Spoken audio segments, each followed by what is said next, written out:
सुप्रभात बच्चों।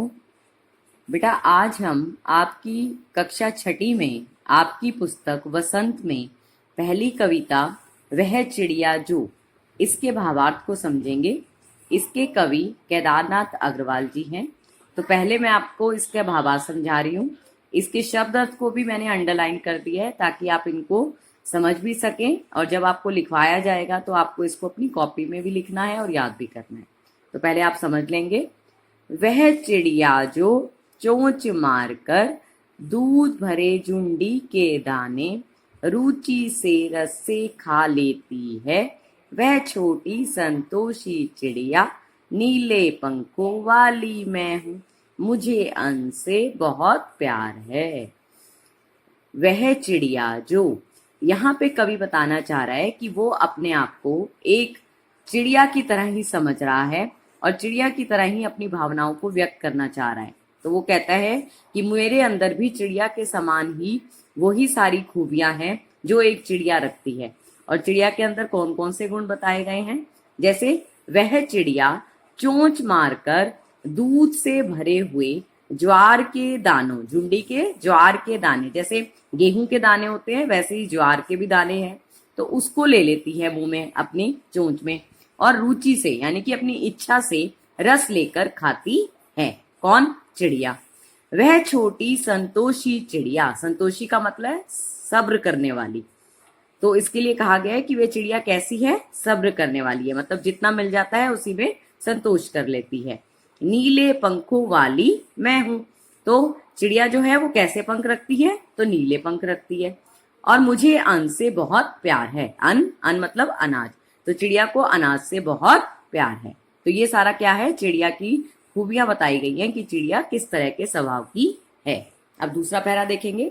वह चिड़िया जो कंठ खोलकर बूढ़े वन बाबा की खातिर रस उड़ेल कर गा लेती है, वह छोटी मुंह बोली चिड़िया नीले पंखों वाली मैं हूँ, मुझे विजन से बहुत प्यार है। वह चिड़िया जो कंठ का क्या अर्थ है? गला खोलकर, और बूढ़े वन बाबा की खातिर, यानी कि जब वो जंगल में से निकलती है तो बूढ़े वन को क्या मान लिया गया है? बाबा, यानी कि बूढ़ा व्यक्ति जो है। वन जो है, वन में वृक्ष होते हैं और पेड़ कैसे हैं? बहुत बहुत पुराने समय के हैं। तो वो कैसे हैं? बूढ़े बाबा की तरह। जैसे दादा होते हैं घर में बूढ़े, वैसे ही वन को भी बूढ़ा माना गया है। तो उसकी खातिर मतलब के लिए। रस उड़ेल कर, उड़ेलना मतलब डालना, तो रस उड़ेल कर गाती है, यानी कि जंगल की खातिर चिड़िया जो है वो अपना गला खोलकर मधुर स्वर में गाती है।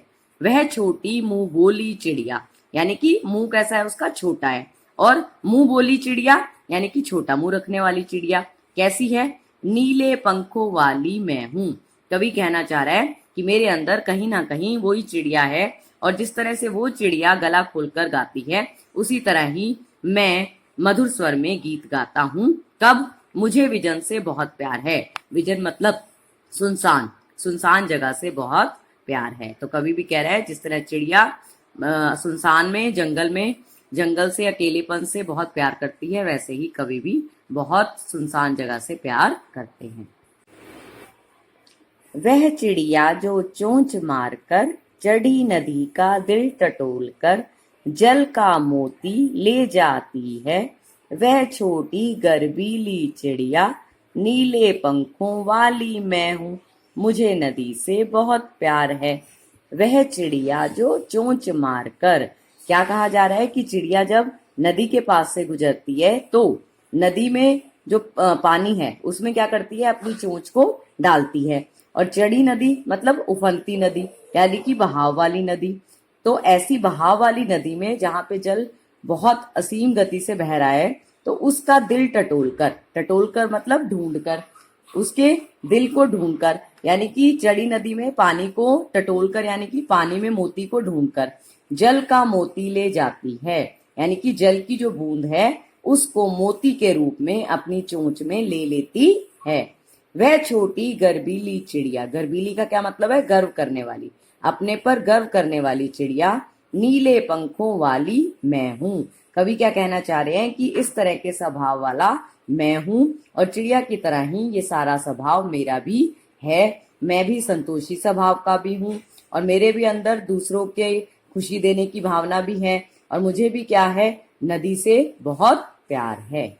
तो चिड़िया के माध्यम से कवि अपने बारे में बताना चाहता है कि कवि भी कैसा है, संतोष प्रवृत्ति वाला है, और उसे भी नदी की जल की बूंदें बहुत ही अच्छी लगती हैं। धन्यवाद।